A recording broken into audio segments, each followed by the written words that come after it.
दुर्योधन पांडवों की सेनाओं को देखकर थोड़ा घबराता है। उनकी व्यूह रचना को, किस तरह से, किस कौशल से उस सेना को इकट्ठा किया गया है, द्रोणाचार्य से जो योद्धा हैं उन सभी के बारे में बताता है। कई बार क्या होता है कि सब्जेक्ट कहीं और रह जाता है, हम उसको पर्सनलाइज्ड कर देते हैं, इतना पर्सनलाइज्ड कर देते हैं कि इसकी जीत और हार में हम स्वयं अपनी जीत और हार समझने लगते हैं। डिसीजन तभी सही हो सकता है जब हम उससे थोड़ा सा डिटैच होके देखें। किसी से कंपटीशन करने की बात करें तो अपने से बराबर वाले की स्थिति में करें। जो व्यक्ति डरा हुआ होगा उसके अंदर ये भाव जरूर आएगा कि मैं ये दिखाने की कोशिश करूं कि मैं डरा हुआ नहीं हूं। एक जगह तो हमें सीखनी पड़ेगी दुर्योधन से, यहाँ पे वो स्ट्रेटेजिस्ट बहुत बढ़िया है। तो हम अपने स्ट्रेंथ पॉइंट पहले देखें या अपनी वीकनेस पे पहले फोकस करें। दुर्योधन से क्या सीखने जैसा है? अच्छाई और बुराई हर व्यक्ति के अंदर है। ये हम पे डिपेंड करता है कि हम उसकी बुराइयों को देखें या उसकी अच्छाइयों को देखें।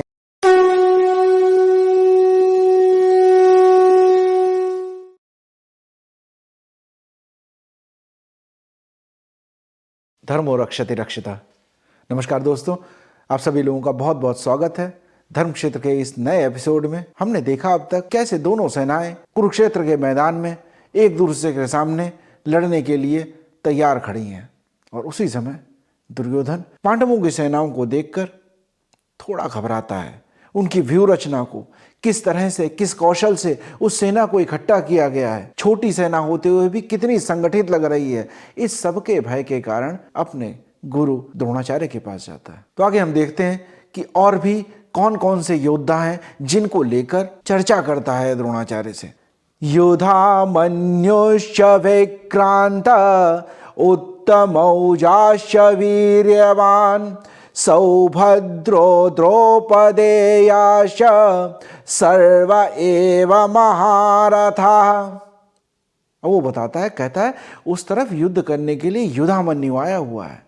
युधामन्यु जो है द्रुपद का ही सेनापति है। ये फिर एक बार याद दिलाता है कि आपके शत्रु हैं द्रुपद, और वो पांचाल से लड़ने के लिए युधामन्यु आया है। और ये युधामन्यु के लिए कहता है ये विक्रांत है, ये बहुत बलशाली है। इसके बाद नाम लेता है उत्तमौजाश्च। ये उत्तमौजा ये अर्जुन के रथ की रक्षा करने के लिए लगाया गया है। दोनों तरफ से इसकी रक्षा करने के लिए उत्तमौजा को खड़ा किया गया है। उत्तमौजा जो है महारथी भी है। आगे कहता है कि सर्व एव महारथा, तो बता रहा है कि अर्जुन ने ऐसे महारथी को अपने रथ की सुरक्षा में लगा रखा है। द्रोणाचार्य को बता रहा है कि देखिए कैसे कैसे लोग सेना में लड़ने आए हैं, और हर बार कोई न कोई संबंध बनाना चाहता है द्रोणाचार्य से या अपने से। तो ये कहते हैं कि लड़ाई को पर्सनलाइज कर रहा है एक तरीके से। हम अपने लाइफ में भी देखते हैं, जब कभी हम किसी विषय पे बात करते हैं, किसी सब्जेक्ट पे बात करते हैं, कई बार क्या होता है कि सब्जेक्ट कहीं और रह जाता है, हम उसको पर्सनलाइज्ड कर देते हैं, इतना पर्सनलाइज्ड कर देते हैं कि इसकी जीत और हार में हम स्वयं अपनी जीत और हार समझने लगते हैं। इसीलिए कॉर्पोरेट सेक्टर में एक बहुत बढ़िया बात कही जाती है, मुझे बहुत पसंद है, कि when you take a decision keep the emotion out. Emotion जो है वो उससे उस समय बाहर हो जाए। डिसीजन तभी सही हो सकता है जब हम उससे थोड़ा सा डिटैच होके देखें, उससे थोड़ा सा अलग होके देखें।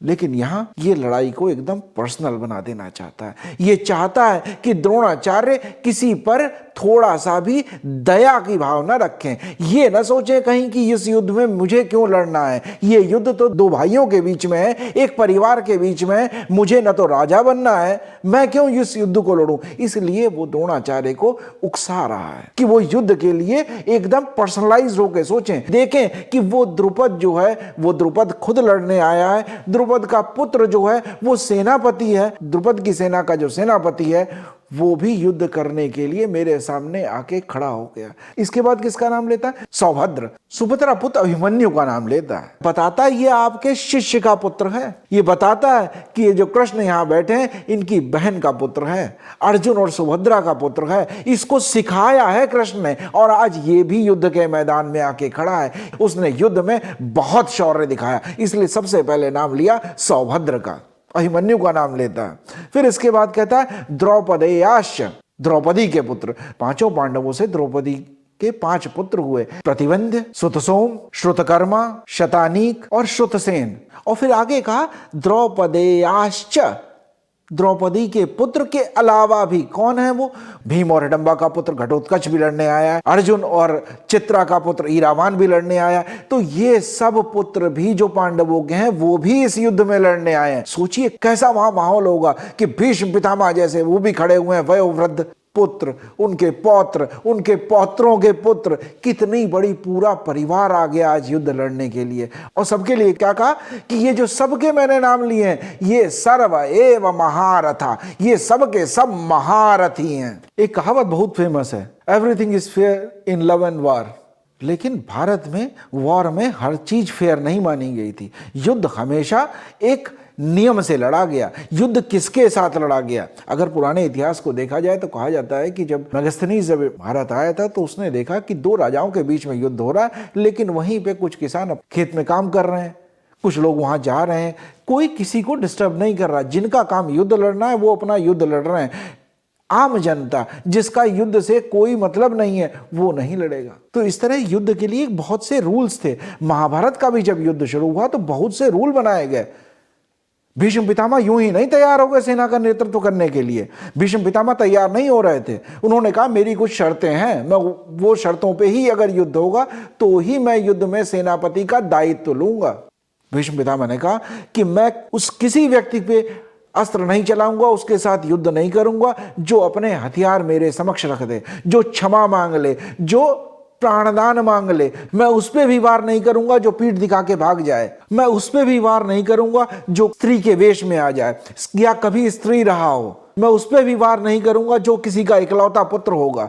मैं उस पे भी वार नहीं करूंगा जो युद्ध क्षेत्र में सूर्य ढलने के बाद मेरे से युद्ध करने आएगा। तो ये एक रूल्स थे।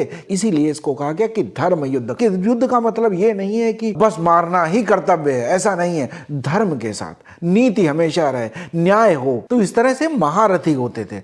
महारथी कौन होते हैं? जो 10,000 के जो सैनिक 10,000 सैनिक हो उनके साथ लड़ सके, वो महारथी कहा जाता। तो ये सबके सब महारथी थे। इसी तरह युद्ध में अर्जुन भी हैं, भीष्म भी हैं, ये अतिरथी कहे जाते हैं। ये 1,00,000 लोगों के साथ, 100K लोगों के साथ लड़ सकते थे। इसी तरह से फिर रथी होते हैं जो 1,000 लोगों के साथ लड़ने वाले। फिर अर्धरथी होते थे जो थोड़े कम सैनिकों। तो ये ग्रेडिंग सिस्टम था कि कौन किससे लड़ेगा। तो एक जो नियम रखा गया था युद्ध का कि महारथी महारथी से लड़ेगा, रथी रथी से लड़ेगा, अतिरथी अतिरथी से लड़ेगा। ऐसा नहीं हो कि एक बहुत ताकतवर आदमी किसी कमजोर के ऊपर अत्याचार करे।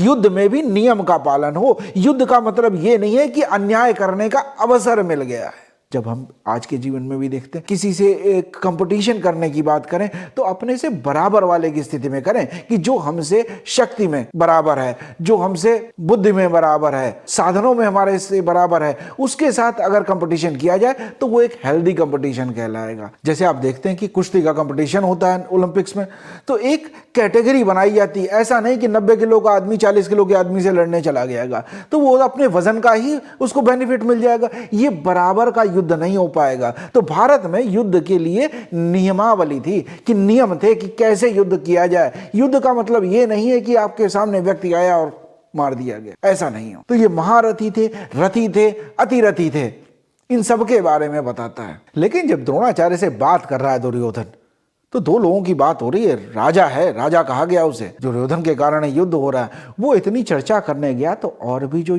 कौरवों की सेना में होंगे सब में उत्सुकता होगी जानने की क्या हो रहा है, युद्ध में होने क्या वाला है। सबके अंदर कुछ ना कुछ जिज्ञासा रही होगी। तो शायद वो लोग भी करीब आ गए होंगे।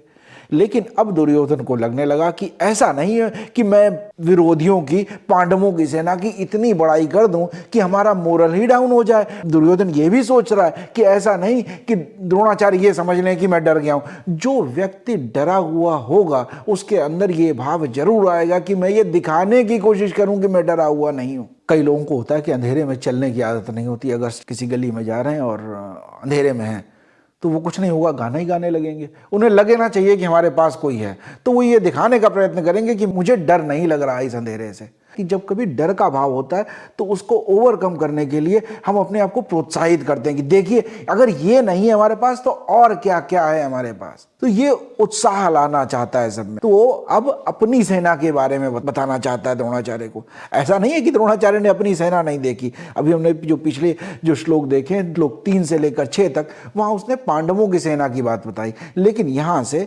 दुर्योधन थोड़ी बात बदल रहा है। अब वो अपने बारे में बताना चाहता है। वो ये चाहता है कि हमारी सेना का भी मोरल हाई रहे, उन्हें ऐसा न लगे कि हम एक अपराजेय सेना के सामने खड़े हुए हैं।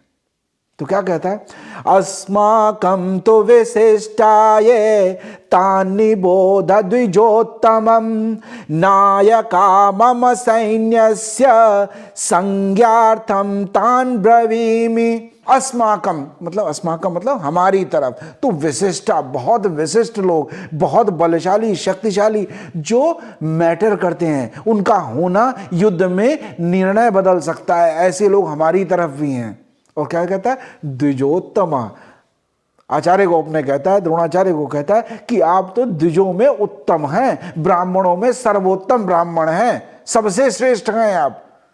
तो यहां पर आके दुर्योधन थोड़ा सा अभिमान को उनके संतुष्ट करता है। जो इतनी देर से दुर्योधन द्रोणाचार्य को कुरेद रहा था, जो परेशान कर रहा था, इस पे अब थोड़ा सा कामनेस लाने की कोशिश कर रहा है, थोड़ा सा इसको सूदिंग करने की कोशिश कर रहा है। क्या कहता है, नायका मम सैन्यस्य, जो नायक मेरी सेना में जो लड़ने के लिए योद्धा आए हैं उनका भी मैं संज्ञान दिलाता हूं आपको। इसके बाद ये नहीं कहा कि पश्य, अब युद्ध में सामने खड़े हुए तो पांडवों की सेना सामने दिखाई देती है, इसलिए कहा है कि पश्यम दृष्टवा तो पांडवानीकम, ऐसे कहा। लेकिन इनको कहा गया जो पीछे खड़े, इनका मैं आपको संज्ञान दिलाता हूं, मैं आपको याद दिलाता हूं कि आपके पीछे युद्ध करने के लिए कौन कौन खड़ा है, आपके सपोर्ट में क्या है। ये लीडरशिप की बात यहाँ आती है। आज हम कॉर्पोरेट लाइफ में भी देखते हैं, जब टीम सिलेक्शन की बात होती है, जब हम एक टीम बनाते हैं तो उसमें सबको अपनी अपनी रिस्पॉन्सिबिलिटीज देंगे, तो देखेंगे कि ये आदमी जो है थ्योरेटिकल स्टडी बहुत ज़्यादा कर सकता है,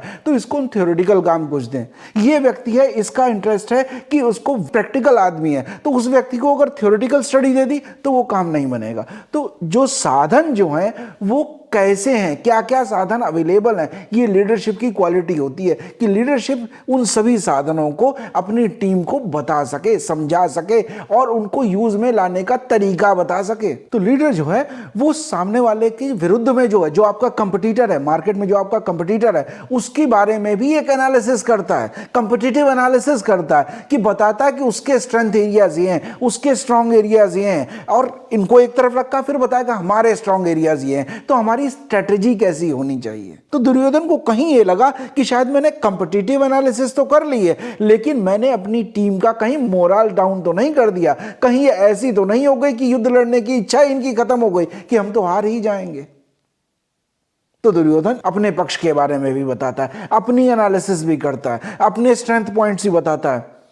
तो क्या कहता है कि मैं उनकी याद दिलाना चाहता हूं, द्विजोत्तम आप तो सब जानते हैं, लेकिन मैं फिर भी आपको याद दिलाना चाहता हूं किनकी, जो अपने साथ खड़े हुए हैं, जो अपने लिए युद्ध लड़ने आए हैं, उनके बारे में मैं अब आपको बताऊंगा। तो जब अपने रिसोर्सेस के बारे में बताना चाहता है दुर्योधन, तो कहां से शुरुआत करें। दुर्योधन का मन जो है वो कपटी मन है, वो किसको पहले कहे और किसको फिर बाद में कहे, तो किस ऑर्डर में कहा जाए वो उसके लिए बहुत इंपॉर्टेंट है। कि मान लीजिए अगर भीष्म पितामह को कह दिया तो ऐसा नहीं हो द्रोणाचार्य को बुरा लगे, या कर्ण को कह दिया, किसको पहले कहा जाए। तो बहुत सोच समझ के, बहुत डिप्लोमेटिकली, बहुत श्रूडनेस के साथ, चतुराई के साथ, धूर्तता के साथ वो सबके नामों को भी बताता है। जिस तरह से ये नाम रखें उसमें भी दिखाता है कि कहीं ना कहीं इस व्यक्ति में ये डर बना हुआ है कि इनमें से कोई मुझे छोड़ के ना चला जाए। तो देखते हैं किस किस का नाम बताता है। भवान भीष्मश्च कर्णश्च कृपश्च समितिञ्जय अश्वत्थामः विकर्णश्च सौमदत्तिस्तथैव च। तो पहले नाम किसका लिया जाए, तो उसने दुविधा को खत्म करने के लिए कह दिया भवान। गुरुजी आप तो स्वयं हमारे लिए सामने खड़े हुए हैं, और फिर किसका कहा कि भीष्मश्च, भीष्म भी खड़े हैं हमारे साथ युद्ध करने के लिए। उसे पता है कि भीष्म को इस बात का कोई बुरा नहीं लगेगा कि द्रोणाचार्य का नाम कह दिया गया। द्रोणाचार्य सबके गुरु हैं, गुरु का नाम अगर पहले कह दिया जाए तो भीष्म पितामह इससे नाराज नहीं हो जाएंगे, इसलिए भीष्म पितामह का नाम बाद में लिया।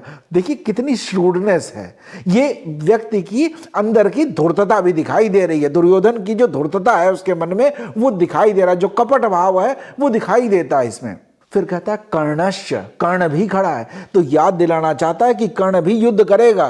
कर्ण ऐसा नहीं है कि आज नहीं है युद्ध में तो फिर नहीं रहेगा। कर्ण भी ग्रे कैरेक्टर रहा है। कर्ण जो है अपने मित्र के लिए युद्ध करने आया है, लेकिन जब युद्ध की बात हुई, जब सेनापति भीष्म को बना दिया गया, तब उसने युद्ध करने से मना कर दिया। कह दिया कि अगर मैं युद्ध करूंगा, कौशल मेरा होगा, शौर्य मेरा होगा, शक्ति मैं लगाऊंगा, पराक्रम मेरा होगा, और सेनापति भीष्म, मैं ये नहीं चाहता। उसने युद्ध करने से मना कर दिया। तो जब तक भीष्म पितामह युद्ध में सेनापति रहे तब तक कर्ण ने युद्ध नहीं किया। लेकिन दुर्योधन ये बात बता देना चाहता है कि कर्ण भी है, तो वो जो डाउट का फैक्टर था इसलिए कर्ण का नाम दिया कि कर्णश्च, कर्ण भी है यहाँ पे। फिर बात दिमाग में आती है, इस युद्ध के मैदान में कृपाचार्य भी खड़े हैं, और कृपाचार्य जो हैं वो द्रोणाचार्य के संबंधी हैं। कृपाचार्य की जो बहन है कृपी, उनसे द्रोणाचार्य का विवाह हुआ है, तो उनका नाम भी कह दिया, कहा कृपाचार्यश्च, और उनके लिए क्या कह दिया कि समतिंजय। ये लोग तो समर में खड़े हो जाएं, युद्ध में खड़े हो जाएं, संग्राम विजयी हैं ये तो अकेले ही संग्राम जीत सकते हैं। एक ही लाइन में उसने कह दिया कि इतने जितने लोग हैं ये, आप स्वयं द्रोणाचार्य जी, भीष्म पितामह, कर्ण, कृपाचार्य, ये सबके सब जो हैं ये युद्ध को अकेले ही जिता सकते हैं, ऐसे लोग हैं मेरी सेना में। फिर नाम लेता है अश्वत्थामा। अब द्रोणाचार्य का पुत्र भी है वहां पे, तो उससे भी रिलेशन जोड़ता है कि अश्वत्थामा भी खड़ा है, आपका दायित्व है उसकी रक्षा करना। और वो कहीं ना कहीं जानता है जो द्रोणाचार्य के अंदर का द्वैत है वो इस आसक्ति के साथ जुड़ा हुआ है, तो कहा कि वो आसक्ति अश्वत्थामा भी इसी युद्ध में आपके सामने है। फिर नाम दिया विकर्णश्च, विकर्ण का नाम। अगर आप देखें जितने बड़े बड़े योद्धाओं के नाम लिए, द्रोणाचार्य, कृपाचार्य, कर्ण, भीष्म पितामह, अश्वत्थामा, इनके सामने विकर्ण कोई बहुत बड़ा योद्धा नहीं है, लेकिन विकर्ण का नाम लिया गया है। विकर्ण जो है दुर्योधन का सौतेला भाई है। ये विकर्ण वही है जिसने हस्तिनापुर की सभा में जब युद्ध क्रीड़ा हो रही थी, वहां द्रौपदी का अपमान किया गया तो कोई नहीं बोला था, सबके सब शांत थे, लेकिन एक व्यक्ति था वहां विकर्ण, उसने खड़ा होकर कहा इस सभा में कोई भी व्यक्ति इसका विरोध नहीं कर रहा है, ये अधर्म हो रहा है यहाँ, और मैं आश्चर्यचकित हूं कि भीष्म पितामह आप बैठे हैं, आप भी नहीं इसका विरोध कर रहे हैं, गुरु आप बैठे हुए हैं, आप भी नहीं इसका विरोध कर रहे हैं। मैं आप लोगों का साथ इस अधर्म में नहीं दे सकता हूं, मैं इसका विरोध करता हूं, मैं इस सभा से जा रहा हूं। विकर्ण वो व्यक्ति है। तो विकर्ण ने खुला विरोध किया था। वो शक्ति संपन्न नहीं था, लेकिन विचार से स्ट्रांग व्यक्ति था, दृढ़ इच्छा शक्ति का व्यक्ति था। उसने कह दिया कि अन्याय का मैं साथ नहीं दूंगा, आप लोग जो यहां बैठे हैं वो भी अन्याय का साथ ही दे रहे हैं, मैं आपको छोड़ के जाता हूं। लेकिन आज वो भी मेरे लिए युद्ध कर रहा है। तो ये भी बता रहा है कि जिन लोगों को आप सोचते थे कि नहीं आएंगे युद्ध में मेरे साथ, वो भी आज खड़े हुए हैं। लेकिन विकर्ण ने युद्ध नहीं किया था दुर्योधन के पक्ष में। जब गीता पूरी होती है, एक प्रसंग आता है, महाराज युधिष्ठिर युद्ध के मैदान में बीचों बीच आते हैं और कहते हैं आप सभी लोगों का मैं स्वागत करता हूं। वो धर्मराज हैं, वो कहते हैं कि जो युद्ध के लिए यहां सभी लोग आए हुए हैं, आपने अपने निर्णय लिए हैं, लेकिन अभी भी अगर किसी के हृदय में थोड़ा सा परिवर्तन आया हो, किसी को भी ये लग रहा हो कि मैं इस धर्म क्षेत्र में, इस कुरुक्षेत्र में आके खड़ा हूं लेकिन धर्म का पक्ष नहीं ले रहा हूं, या मैं इस पक्ष में सही नहीं खड़ा हूं, तो आप लोग यहां से अपना अपना पक्ष अभी भी बदल सकते हैं, और मेरी तरफ जो आना चाहे मैं उसका खुले हृदय से स्वागत करता हूं। तब विकर्ण ने कौरवों की सेना छोड़ दी और जाके पांडवों की सेना में सम्मिलित हो गया। उसने कहा कि मैंने उस दिन साथ नहीं दे सका था क्योंकि उस दिन मेरे साथ कोई नहीं खड़ा था, लेकिन आज मैं आपके साथ खड़ा हो सकता हूं कि मेरी आवाज में आवाज मिलाने वाला, मेरे तीरों को बल देने वाला है, तो मैं भी पढ़ूंगा। फिर उसके बाद कहा सोमदत्तस्तथैव च, सोमदत्त का पुत्र भूरिश्रवा भी यहां आया हुआ है। भूरिश्रवा बहुत बलवान है, उसके पास हाथियों का एक बहुत बड़ा सेना है, उसके पास बहुत बड़े हाथी पे बैठ के चलता है। इसी के हाथी का नाम था अश्वत्थामा।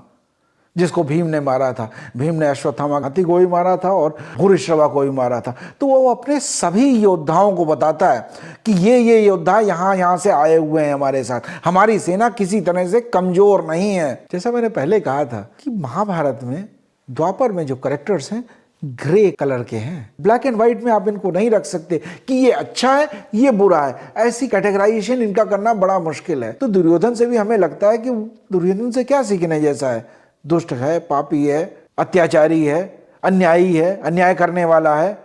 लेकिन नहीं, स्ट्रेटजी उससे सीखनी चाहिए। उसने किस स्ट्रेटजी से, कब उसने सोच लिया कि कर्ण को अपनी तरफ मिला लेने से फायदा हो जाएगा? उसने कैसे सोच लिया जब युद्ध के मैदान में जाना है? वो जिन कृष्ण को बांधने के लिए सभा में तैयार हो गया था, उन्हीं कृष्ण से मदद मांगने भी चल दिया। स्ट्रेटजी तो है दुर्योधन के अंदर। ये दुर्योधन से हमें सीखना भी चाहिए थोड़ा। तो हर व्यक्ति से अच्छाई और बुराई हर व्यक्ति के अंदर है। ये हम पे डिपेंड करता है कि हम उसकी बुराइयों को देखें या उसकी अच्छाइयों को देखें। हर चीज में कुछ अच्छा हो सकता है, कुछ बुरा हो सकता है। ये हम पे डिपेंड करता है कि हम उसमें से क्या लेना चाहते हैं, हमारे मतलब का क्या है। हम उसकी कमियां देखते रहेंगे, उससे हमें कोई बहुत ज्यादा विशेष फायदा नहीं हो जाने वाला। लेकिन हम उसकी अच्छाइयों से कुछ भी सीख सकें। एक बुरे से बुरे व्यक्ति में भी कुछ तो अच्छाई होती है। दुर्योधन जो है, एक बात और उससे सीखनी चाहिए, उसने एक कर्ण जैसे व्यक्ति को मित्र बनाया। जब कर्ण बहुत उपेक्षित महसूस कर रहा था, जब उसे लग रहा था कि वो बहुत तिरस्कृत है, उस समाज ने उसको छोड़ दिया है, समाज ने उसका साथ नहीं दिया, तब दुर्योधन खड़ा होकर उसका साथ देता है। भले अपने स्वार्थ के लिए दिया हो, आप वो स्वार्थ को थोड़ी देर के लिए हटा दीजिए, लेकिन देखिए कि जो व्यक्ति कमजोर हो, जिसको समाज तिरस्कृत कर रहा है, एक बार उसके लिए सिंपैथी रखने की बात सोचिए। कई बार आपने देखा होगा पिक पॉकेटर को पब्लिक ने पकड़ लिया और मारना शुरू कर दे। आप भी वहां जाके देखा 10 आदमी पीट रहे हैं, आप वहां 11वें अगर उसको पीट देंगे तो आपने कोई योगदान बहुत बड़ा नहीं कर दिया। वहां ये चाहिए कोशिश, वो भले ही कैसा भी व्यक्ति रहा हो, लेकिन 10 आदमियों को भी कोई मारने का अधिकार नहीं मिल गया है। उसकी गलती की सजा उसको देने के अलग मेथड्स हो सकते हैं, अलग तरीके हो सकते हैं। आप वहां 11वें व्यक्ति न बने, वहां पहले व्यक्ति बने, उसको वहां से छुड़ाएं। तो गीता की जो लर्निंग्स हैं, गीता की जो टीचिंग्स हैं, वो कभी पुरानी नहीं होती हैं। बस ये है कि हमें देखने का अपना नज़रिया बदलने की ज़रूरत है।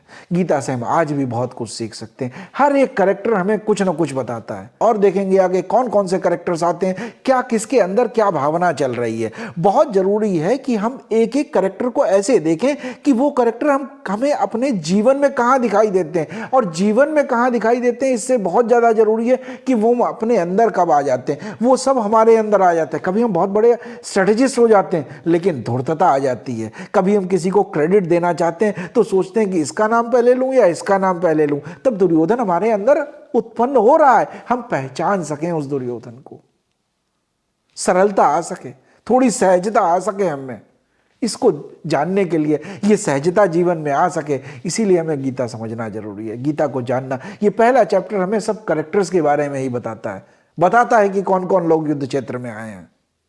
हम आगे भी अपनी यात्रा यूं ही जारी रखेंगे। आज भी अगर आपको कोई बात अच्छी लगी हो, कुछ पसंद आया हो, तो जरूर वीडियो को लाइक करें, शेयर करें अपने मित्रों के साथ, हर उस मित्र के साथ जिसको आप सोचते हैं कि वो भी एक नई चीज जानना चाहेगा, कुछ समझना चाहेगा गीता के विषय में। और अपने कमेंट्स भी भेजें, मुझे भी एक गीता को जानने का एक नया तरीका मिलेगा, मैं भी कुछ नया बता सकूंगा आपको, इसकी भी मेरी पूरी कोशिश रहेगी। आप लोग चैनल को सब्सक्राइब भी करें ताकि आपको समय पर नोटिफिकेशन मिल जाए और हमारी सीखने की हमारी जो यात्रा है इसमें कंटिन्यूटी बनी रहे, इसमें निरंतरता बनी रहे। हर चीज में निरंतरता की बहुत आवश्यकता है, इसलिए मैं भी कोशिश करता हूं कि हर सप्ताह एक नया एपिसोड, एक नया श्लोक आप लोगों के साथ शेयर कर सकूं और इस यात्रा को आगे हम बढ़ाते रहें। सभी का बहुत बहुत धन्यवाद। जय श्री राम। धर्मो रक्षति रक्षिता।